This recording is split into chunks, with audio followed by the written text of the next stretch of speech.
Hey everyone, welcome back. So I have a couple problems with the apple trees. These trees, as far as I know, they're all the same kind except the one at the far back. We'll talk about it. Sorry, I should say all the same cultivar minus the one at the back. I don't know what kind of rootstock. I'm pretty sure they're Macintosh. I'm not entirely sure. I'll try to do more research this year. But I have 5 apple trees in my backyard that I'm using as my test subjects for practicing and whatever I'll want to do eventually in the orchard. And whatever gets attacked here will probably migrate to the orchard eventually, or never know. Maybe they're far enough apart that they won't migrate, but I want to make sure that whatever works here, I'm going to apply to the orchard. Let's go see what we're dealing with right now. So this is the biggest of the trees. I gave it a good pruning at the end of this winter, late winter, early spring. This is the one I did on camera. It's doing very well. And the rule of thumb was always don't remove more than a third of the tree. And if you remove more than a third, what can tend to happen is the tree is going to go back into a growing phase, because if you're a bit too aggressive, then it's going to want to regrow back to its earlier size. So maybe I was a bit too aggressive because we're seeing suckers here that are trying to grow. And if you remember in the pruning video, if not, go check it out. These are suckers. So these ones I'll cut off because they're in the chimney and I don't want anything in my chimney. The good thing now about coming back into summer, every branch has leaves now, so I can go around and check whatever doesn't have any leaves is actually dead. Like this one over here, we can see it's dead. So what I'll do is I'll go around and I'll cut off all those branches that are actually dead, not thriving and not helping the tree, and remove those, because now we have confirmation that they are not good anymore. We put up these sticky, well, my father-in-law gave me those sticky yellow sheets that are catching insects. I wanted to make homemade versions. Basically, you take yellow plastic. They recommend that you draw or paint a red apple on it, a red circle, to attract the insects. And there's a glue you can apply on it so that it's a reusable trap versus this, which is a single time use, and it will have to be replaced soon. But we can see these little fellas here. These are the ones we're trying to trap. These are apple maggot flies. These are the ones that lay eggs on your apple, and these are the ones that are making your apples not nice and spotted like it was stung by something. I'm not sure of all the diseases yet. This tree was not sprayed, hasn't been at least since I've been living here, so it's the 3rd season. Yeah, let's say it's the 3rd season that hasn't been sprayed. So there is some scabbing, some little defects in the apples. When I'm making apple jam or apple sauce, not a big deal, but if I want to sell the fruits, these are visually not very appealing fruits. And they're almost like this one. You can see how the boring insects that went in. So we'll definitely have to figure out a solution before we can proceed with selling anything. The other trap that I have here, and this thing is to try and keep the deers away, is this thing here. An old oil container, and it's filled with 50-50 water and 50% molasses. And the goal is to attract the codling moth insect, which also attacks apple trees, the fruits, and then they'll get inside of the holes, 1/4-inch hole all around. There's a bigger hole at the back if you want to refill with water. There's still some water in there, and then the moth goes inside of there and basically drowns. The molasses ferments, creates a scent that's attractive to the moth, and then they get trapped in there. A big one, this tree's not so bad, but a big one that I'm having a hard time with are the Japanese beetles. Look how it destroyed this part of the tree here.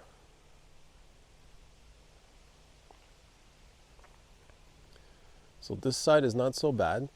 And Stefan Sobkowiak, when he explains pruning and shaping of a tree, he always says that if the branches are vertical, the tree is going to want to grow. So it's going to be a tree. It's going to grow like a tree. If the branch is horizontal or past horizontal, it's going to become a fruit tree. And here's a great example. Look at all of the apples on the curved branch, which used to be the leader. So it curved over, and now the tree is treating it as a fruit producing branch, versus this side here, which is a lot bigger actually, but there's probably only 20% the amount of fruits that we have over there. So this nice curve means that the tree wants to produce fruit, versus a nice vertical one where the tree is trying to grow. So now I'll have to decide if I try to cut it off, because I'm fairly sure these are semi-dwarf rootstocks, just judging the size of it. So this one could grow a little taller if we let it grow. But look at all the new growth that we're seeing. New growth, new growth. This is all new wood from this year. So beautiful growth. So now this has now become the leader, and then we'll have to go from there. The potatoes doing beautifully. And here's an update on the garden bed I did on camera with the squash. They're very happy. Very, very happy. All right, this fella. So I cut probably 75% of the tree away. There used to be 3 or 4 more branches going everywhere, but riddled with fire blight. You can see there are still some remnants on the trunk of fire blight. But I kept the only branch that was alive, and look at how many fruits there are on here. The answer is 0. No fruits, because the tree went back into a growing phase, which is good. All of that is all new wood. So this started growing again because the tree went back into it's not time to produce fruit right now, it's time to grow again. And it shut up suckers from the roots. So these will become little apple trees. So what I'll do is maybe this year or next year, I'll rip them out of the ground, probably in spring, and then I'll practice grafting onto this rootstock from, maybe when I practice, it's going to be a scion from this tree back onto the same rootstock, or I might play around with some scions from the orchard and practice my grafting. So I didn't like this tree's chances, but so far so good. But as you can see, I'm not convinced it's going to do so well. There is some fire blight still in there. The top part is thriving, it's doing fairly well. Not the greatest location, because we do want to expand the garden this way. So it is in the way. And then this is the last tree over here. Has the least amount of sunlight, not in a great location. Not super happy. As you can see, there's a ton of fire blight damage. There's only two fruits on the whole tree. And some of the branches I didn't prune last time. So this is dead, so we don't want that. And you can see there's fire blight here. Wow. This is my Father's Day gift from my parents. It's amazing. Felco number 2 pruner. What a difference. Fire blight, dead. So I'm going to come here, cut it off. This one, not too bad. Here's some new growth. At least it's growing a bit. There is some new growth around, but it is the tree that is getting the least amount of sunlight.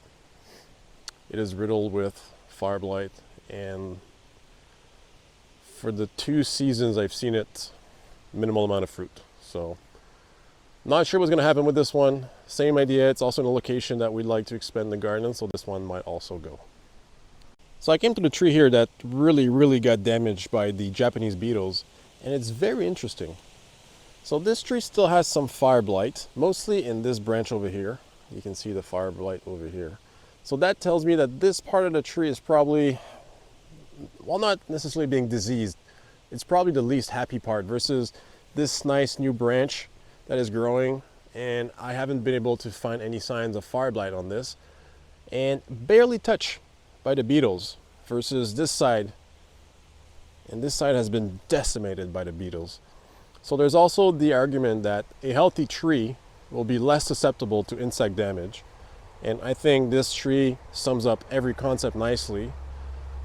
A curved pass below horizontal branch produces more fruit, and a diseased tree or a unhappy tree will be more susceptible to some damage.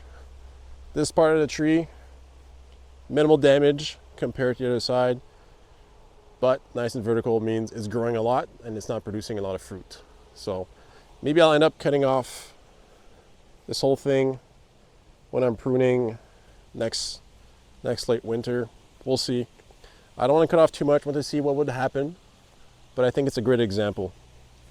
There's also a cherry tree behind everything, and it also had 10 caterpillars. So I'm doing some research about 10 caterpillars, and I know that it affects some fruit trees, and usually if it doesn't go too crazy, they'll only affect the branch that they're on. And I found the nests pretty much in the middle of the tree. The thing I did not want to do was use pesticides or insecticides as much as I can. So what I did is I went in there and I tried to burn just the nest and just contain the damage. I was pretty successful, and then a week later I came back and I saw some more caterpillars further up the branch. So I'm guessing whatever survived moved up and formed a new nest, and I was also able to get that nest and destroy it. I have some footage of a tree. It's in a completely different section of the property that was riddled with 10 caterpillars. The thing is, the 10 caterpillars tend to attack the same types of trees. So if you're in my situation, and if we look over here, so same cultivar, same cultivar, same cultivar, same with the last two. The only one that's different, as far as I think, is that last one there that's very small underneath and hidden. Why is it smaller? Is it because it's a different cultivar, or is it just because it's living in the shade of these two trees? I'm not sure yet. Last year it got decimated by the deers before I could see some mature apples, so hopefully this year we'll be able to tell. Not a crazy amount of apples on there though. Look at those trees, they're touching over there. So that means caterpillars from this tree can easily migrate to that tree, and if they love eating that one, well, they're gonna love eating this one too. So that's a problem. In our permaculture orchard approach, we're gonna have an apple tree and then a completely different kind of tree. So even if they're touching, it's not necessarily gonna be something that the caterpillars wanna jump ship to. So that means they'll be stuck in their own little island. So if I have 200 trees, maybe they'll eat the one tree that won't produce much that year, but then everything afterwards is safe.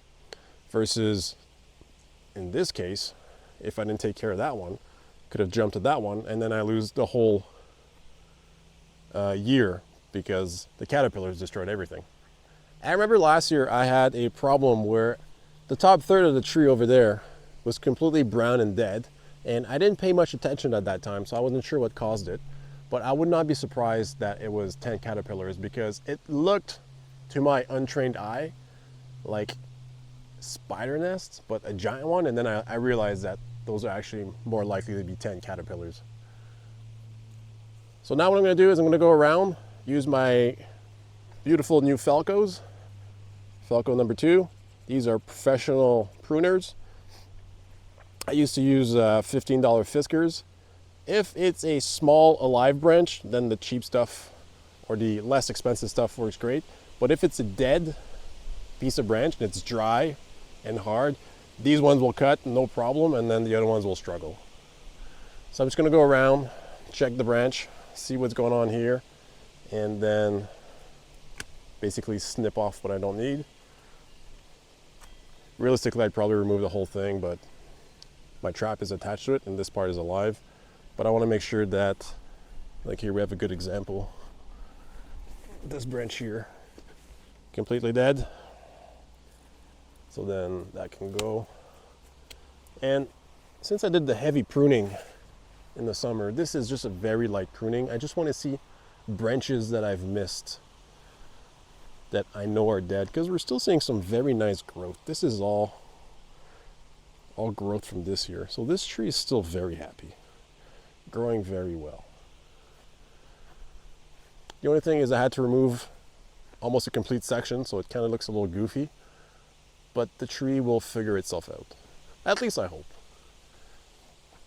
I was pretty nervous when I did the pruning, but ended up working out pretty well. I wasn't able to get the top. There is a pole saw on my I'd like to have list eventually, but there are other things that are taking priority. All right, come back in here. It's no good. This is not bad, but it's growing inside. I don't want that. Let's take care of that. So this isn't a chimney, it's a sucker. Don't want it. The thing is, if this was a cultivar I'd want to keep, I could just let them grow and wait until the spring and then use them as scions, but fairly sure these are Macintosh. But in any case, they're the small, super sour ones. And I don't enjoy eating them as is. I enjoyed them as jam or applesauce, but I don't enjoy them just straight from the tree, too sour. I'll just go around and cut whatever is not required. And again, same as the other tree, you can see there, we have some suckers growing from the rootstock. So the roots are sending new trees up, and I'll be using that rootstock to practice also. Here's that random little guy that's in the back. It's getting a lot of shade from the other trees, but it does look like a different apple. So fairly sure it's a different cultivar. The problem is it's still got some fire blight. Now off right there on the spot, I can't spot it, but there is some. And so again, I don't want it to contaminate the other trees, but I mean, it's been there for a while. It's been doing okay for a while. So this whole branch. So this is where I'd probably want my loppers and not a pruner. But this Felco, no problem. I want to tend this with the pruners, but this is very nice. And then once again over here, this whole thing is dead. Let's take it off. The rest is doing good. We are seeing some nice growth, some nice new growth. The apples here look actually pretty good. I'm surprised, happily surprised. And if we're not sure if something's dead, because we can see here, there is some growth on that branch, is you can scrape off, and then we can see here it's green. Let's see if it'll focus nicely. You can see that part is green. The outer part is brown, but this part is green. So that means this branch is nice and alive. And if we come here and do the same, I can dig in and the outer part is dead. There is a bit of green, but not much. So this is pretty much all dead. That's why there was nothing growing on that branch. So let me prune my new Felcos and I'll come back afterwards. So I just went around and chopped everything I could find that was dead or not producing very much, or some suckers that were growing vertically in the chimney or in a location that I don't want it to grow. I don't want to do anything too big or too radical because the tree right now, it's the middle of summer, it's very warm. It's not a great time to mess around with the tree. This is just a cleanup pruning because I can easily see where the dead branches are because the other ones have leaves on. There were some lower branches with almost no sunlight that only the very, very tip had some tiny leaves, but no fruit, so I got rid of those also. I'm happy. Whatever I did at the end of the winter seems to work nicely. Maybe I was a bit too aggressive on the big one. I don't know. I'll see about next year. I do have to trim the top too, but again, I need a little pole saw for that. I don't want to use a chainsaw. I have a pole chainsaw, but I'm talking about a like hand saw on top of a pole. Better control, a finer blade, a smaller blade. So if it escapes me, I don't want to chop the whole tree off. Otherwise, quite happy. I will have to find a solution for the Japanese beetles. Some recommend just like a soap spray. I want to try to remain as green as possible. the permaculture approach is I want to get some allies in there to do the dirty work for me. Maybe once I get in the orchard and I start planting some flowers, some fruit, and I'll have some birds and some insects to come help me out. There's not many, I do see some birds here, but not many flowers here that attracts the wasps or the predators of those beetles. And I want to avoid spraying anything because I want to remain as eco-friendly as I can. I don't want to go bio. It's just I want to be, it's not, well, I guess it is also less work if I don't have to spray, but I don't want to put chemicals on stuff that I'm going to eat. Not that I disagree with it. I know everybody does it everywhere, but if I can avoid it in my garden and on my property and in my work, then great. If I really can't get rid of them and I'm losing my whole, all my apples, then it makes no sense to me to lose all my apples. If I'm trying to recoup some money and sell the fruits, I'll have to figure out a solution, and I might have to spray against the Japanese beetles, but I'll try something next year. It seems like they're pretty much all gone now, and only one tree was really affected. Same for the tent caterpillars, only one tree was affected, and I was able to resolve that without any chemicals, so I'm happy with that. Otherwise, I'm fairly happy with the result. I'm gonna change arms because my shoulder's tired. I'm happy with the results I got. In the permaculture ideology, there's a observation phase, which is basically go out there, watch and see what happens. And I know I took my time this year. I walked around, I looked at the trees. I went outside plenty of times to see the different stages the tree was at and just to try and see what's going on. And this is how I spotted the tent caterpillars nice and early. They're also starting in the cherry tree right above me, and I could see those from my kitchen window. But now I'm happy that at least the trees are good. I really have to put up that fence because if the deers come in, they're gonna ruin everything. But so far, fingers crossed, minimal damage from the deers, minimal damage in the garden. All our tomatoes and peppers are there. We have some broccolis, cauliflower coming in quite nicely. My potatoes haven't been attacked by voles, I hope, because I put some hardware cloth underneath, so a metal cloth to stop it from coming back up. The cardboard's doing a beautiful job. So this new permaculture approach I'm trying to embrace here with my wife, amazing. It's working out very well, and we're very excited by the fruit of our labors. Literally the fruit. Anyways, I'll keep you guys posted, see what's going on. Again, this is like my little test area. If I mess these up, it's not the end of the world. The orchard, where I'm going to spend time and money, that's where I want everything to work. So this is a test area. Test some stuff, practice some stuff. If I fail here, whatever. As Mr. Sapkoviak says, try, test, fail, and tweak. And some of these things I've never done in my life. Not even close to being in my skill set. But I love learning and I love practicing, and I'm a big fan of trial and error. At my current job, my mentality is I won't learn until I've failed once. The goal is only to try to fail once at it. So learn from your mistakes, adapt, switch, and remember what went wrong. So now I'll know for next time what's going on. But I should know better. I should really put my deer fence up. I have the post hole digger. I have the fencing. I just need to get on it. It's just going to be a lot of work because I'm going to dig the posts manually, but I should just really get on it. Otherwise, thank you so much for watching, guys. Sorry I was rambling there at the end. If you've liked, please hit that like button, subscribe, more content on the way. Right down below, comments. Do you have any problems with your fruit trees in your backyard? Are you having a pest you're having a hard time getting rid of? Do you have a solution for those Japanese beetles? If you do, by all means, please leave me a note. If you have a solution for those pesky Japanese beetles, let me know what works for you guys. Otherwise, thank you so much for watching. I'll see you next time.